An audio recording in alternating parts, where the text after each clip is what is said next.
So in this tutorial I'm going to show you how quickly you can take a card payment just using your phone with no card reader needed.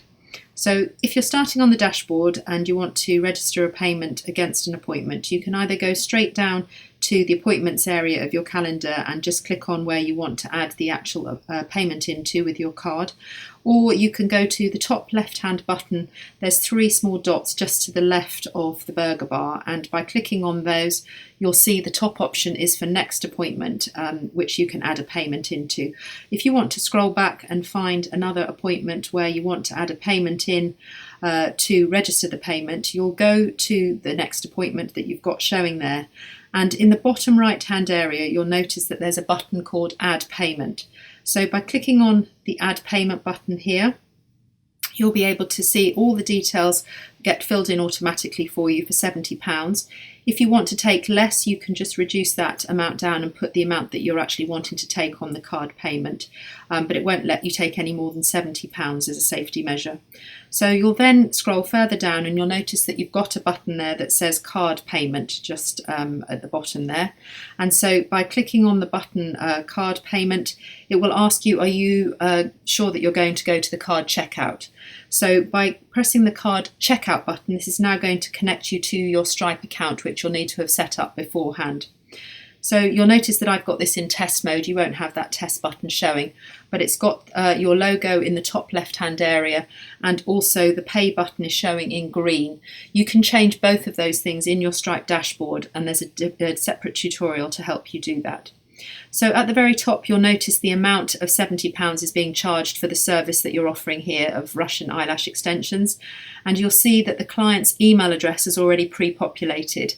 If they don't have an email address registered against their account, you can type one in there because that's where their receipt is going to be sent to, so that's always handy to have their receipt sent directly to them.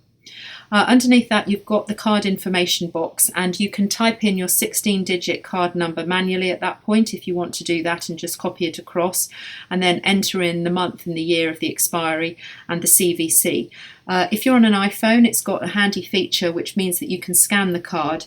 So by just touching the area where the card information goes, the 1, 2, 3, 4, if you just touch in that box, you'll notice that that will bring up an option for you to scan credit card in blue. And you'll press that scan credit card and it will open your camera directly on your phone, and it will pre-populate the actual card number that it sees below the camera.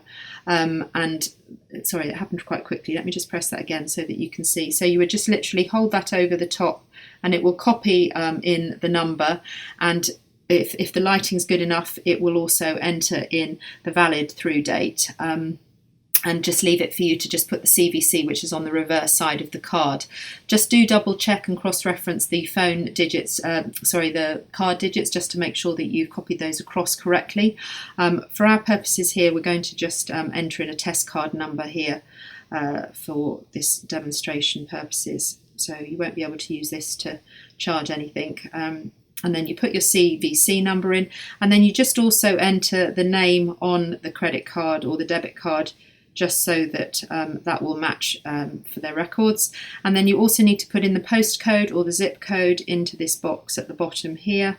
So just type in the postcode or zip code that's associated with the account, and then you'll see that it's all ready to go on the pay £70. So when you press that button, that's now going to take that card payment from you, and as long as you've got a good strong signal of internet or Wi-Fi, 3G or whatever it is, it should go through pretty quickly. So it will show the processing button just for a moment, and once it's happened successfully it changes to that green tick button, and you'll be able to see that it takes you straight back into your income payments for you to be able to double check that that's now showing on your income payments here, £70 card payment paid on the 17th of February. So you can also just double check that again against the appointment. You'll go to your dashboard and you'll scroll down to find that appointment in your calendar. And when you click on the appointment now in your diary, which is this top left button, you'll now see that it shows paid. So that's a very quick way in order for you to be able to take an in-app card payment. It will also show against this client. If you click on the client's name and you scroll down to the area where it says payments and click on the payments tab, you'll be able to see their very last payment was this £70 card payment. So that's registered in there. So this is a very quick way for you to be able to take an in-app card payment without needing a card reader using Pocket PA.